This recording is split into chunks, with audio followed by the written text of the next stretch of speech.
नमस्कार, मैं हूँ मंजरी और आज इस कार्यक्रम में मैं जिस विषय को लेकर आई हूँ उस विषय का इंतजार मेरे किसान भाई किसान बहनें बहुत दिनों से कर रहे हैं। और ये जो विषय है वो ये है कि राजस्थान में हम जहाँ बैठे हैं यानी कि झुंझुनू, वहाँ की जो मिट्टी है वो किस तरह के औषधीय पौधों के लिए अनुकूल है। आज की हमारी जो चर्चा है वो इसी के इर्द गिर्द रहेगी। और आज की इस चर्चा में जो हमारे साथ अतिथि जो हमारे एक्सपर्ट जुड़े हैं का नाम है डॉक्टर कंचन चौधरी। और डॉक्टर कंचन चौधरी जी हमारे ही विश्वविद्यालय यानी श्री जेजेटी विश्वविद्यालय के बोटनी डिपार्टमेंट में यानी वनस्पति विभाग में सहायक आचार्य के रूप में कार्यरत हैं। तो सबसे पहले कंचन जी आपका रेडियो जेजेटी में बहुत बहुत स्वागत है। धन्यवाद मंजीरी जी। तो मेरे श्रोताओं, आज की इस चर्चा में आप बने रहिएगा क्योंकि ये जो चर्चा है वो बहुत ही जरूरी है। और अभी हम इसी राजस्थान की मिट्टी के बारे में बात करेंगे। और राजस्थान में जो विशेषकर हम जिस जगह पे बैठे हैं यानी झुंझुनू, ये जो जगह है ये किस तरह उपयुक्त है औषधीय पौधों के लिए और कैसे हम क्या सावधानी बरते, इन सारे विषयों में आज हम चर्चा करेंगे। तो आप हमारे साथ बने रहिए। तो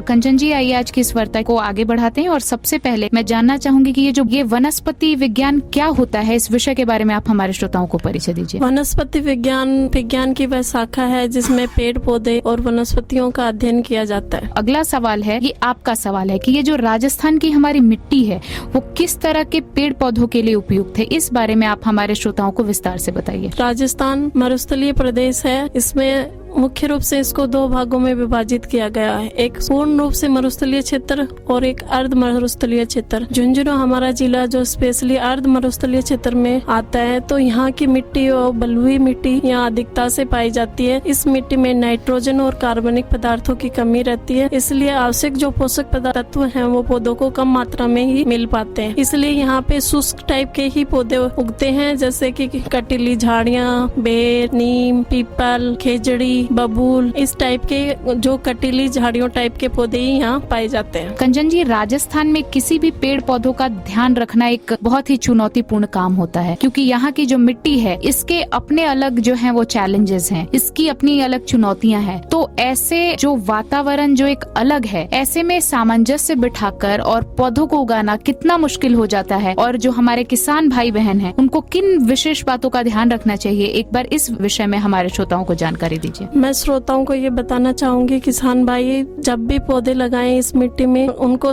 विशेष रूप से इस बात का ध्यान रखना चाहिए कि जो वो पौधे लगाएं वो कम पानी में बड़े हो सके, उनको कम न्यूट्रिएंट की आवश्यकता हो। और जो कटीले पत्तियों वाले, छोटी पत्तियों वाले पौधे उन्हें लगाएं और इस प्रकार के पौधों का चुनाव करें जिनमें कांटे पाए जाएं, ताकि राजस्थान और स्पेशली झुंझुनू एरिया में पशुओं की चराई अधिक की जाती है, जिससे क्या होता है कि पौधों को छोटे अवस्था में पौधे होते हैं तब उनको अधिक नुकसान पहुंचता है। इसलिए अगर वो कटीले टाइप के पौधे होंगे तो पौधों की सुरक्षा वो करना किसान भाइयों के लिए आसान हो जाएगा। कंचन जी, हम झुंझुनू में बैठे हैं और जितना मैंने पढ़ा है, जितना जाना है, मैंने ये पाया है कि झुंझुनू की जो मिट्टी है वो कुछ विशेष औषधियों के लिए बहुत ही उपयुक्त मानी जाती है। तो यहाँ पर और विशेषकर क्योंकि हम झुंझुनू में बैठे हैं, तो झुंझुनू में कौन कौन से औषधीय पौधे हैं जो यहाँ के वातावरण के प्रति अनुकूल हैं और किसकी खेती यहाँ पे आसानी से की जा सकती है, एक बार इस बारे में हमारे श्रोताओं को विस्तार से बताइए। झुंझुनू क्षेत्र में ग्वार पाठा, अश्वगंधा, सतावरी, सनाई,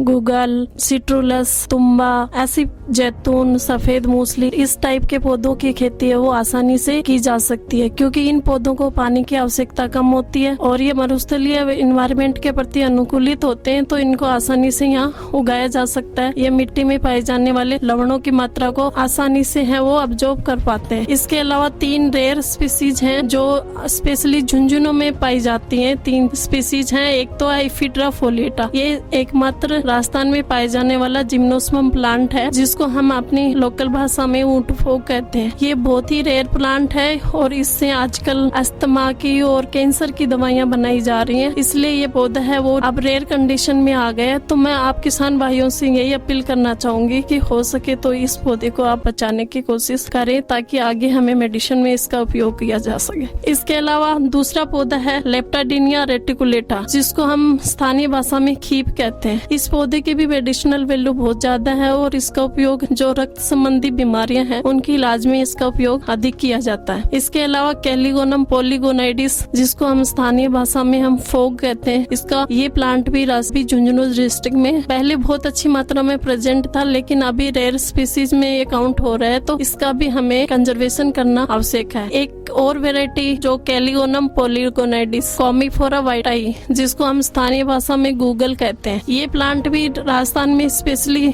झुंझुनू एरिया के उदयपुरवाटी रीजन में बहुत अच्छी मात्रा में पहले पाया जाता था और अब इसका अधिक दोहन करने के कारण ये प्लांट कम मात्रा में पाया जाना लग गया है, इसलिए इस प्लांट की हमें कंजर्वेशन की आवश्यकता है। तो ये सारे रेयर प्लांट जो हमारे रीजन में प्रेजेंट हैं, तो हमें इसका मितव्ययता के साथ उपयोग करके इनका कंजर्वेशन करना चाहिए। मेरी आप लोगों से यही अपील है। कंचन जी, हम जब बात कर रहे हैं खेती की, तो एक प्रश्न हर किसी के मन में आता है, मेरे मन में भी ये प्रश्न आ रहा है कि ये जो औषधीय पौधों की हम खेती करते हैं, तो इस तरह की खेती आर्थिक रूप से किस तरह हमारे किसान भाइयों बहनों को सुदृढ़ करती है? या मैं हूँ, अगर मैं ही इस तरह के औषधीय पौधों की खेती शुरू करूँ तो ये मुझे आर्थिक रूप से किस तरह मदद दे सकती है? पहले ऐसी खेती करके क्या फायदा हमारे किसान भाइयों को मिला है, एक बार इस बारे में हमारे श्रोताओं को बताएं, ताकि जो नए श्रोता हैं, जो नया इस खेती को करने को सोच रहे हैं, उनके मन से वो शंका हट जाए कि हमें आर्थिक रूप से इसमें नुकसान हो सकता है। इसके लिए मैं आप लोगों को कहना चाहूंगी कि हमारे राष्ट्रीय स्तर पर संचालित राष्ट्रीय आयुष मिशन के तहत राज्य आयुष मिशन के द्वारा झुंझुनू जिले में भी आयुष मंत्रालय और वन विभाग की तरफ से भीड़ में एक औषधीय पौधों की ग्रीन हाउस तैयार किया गया है, जिसमें औषधीय पौधों की पौध तैयार की जा रही है और इन पौधों के नाम हैं अर्जुन, वज्रदंती, सफेद चंदन, चिरमी, काली चिरमी, गूगल, अश्वगंधा, धतूरा, शतावरी, गिलोय, तुलसी, आंवला, सीताफल,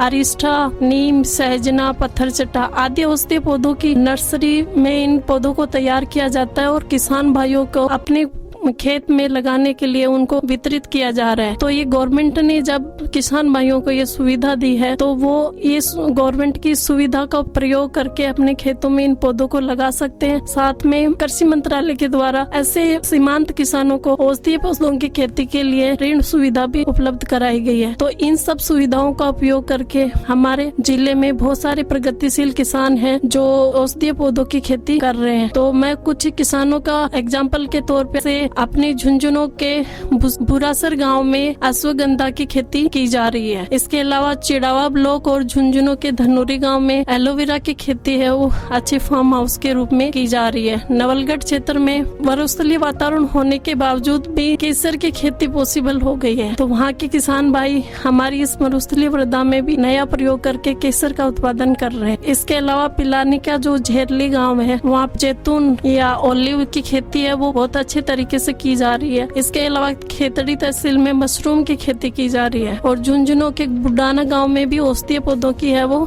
खेती की जा रही है। तो इन सब का नाम मैंने आप लोगों को इसलिए बताया कि आप इनसे इंस्पायर होकर अपने खेत में औषधीय पौधों को की खेती करें, ताकि आपका जो मुनाफा है वो नॉर्मल खेती के कंपैरिजन में बहुत अच्छा मुनाफा आप लोग कमा सकते हैं, आप आर्थिक रूप से सुदृढ़ हो सकते हैं। तो मेरे श्रोताओं, मुझे पूर्ण आशा है कि आज की ये जो चर्चा है वो आप सबके लिए बहुत सार्थक रही होगी। तो मेरे दोस्तों, आप भी अपने घर में इन पौधों को जरूर लगाएं और स्वस्थ रहें, क्योंकि मेरा भी मानना है आप स्वस्थ रहेंगे तभी राजस्थान स्वस्थ रहेगा और तभी पूरा भारत स्वस्थ रहेगा। नमस्कार।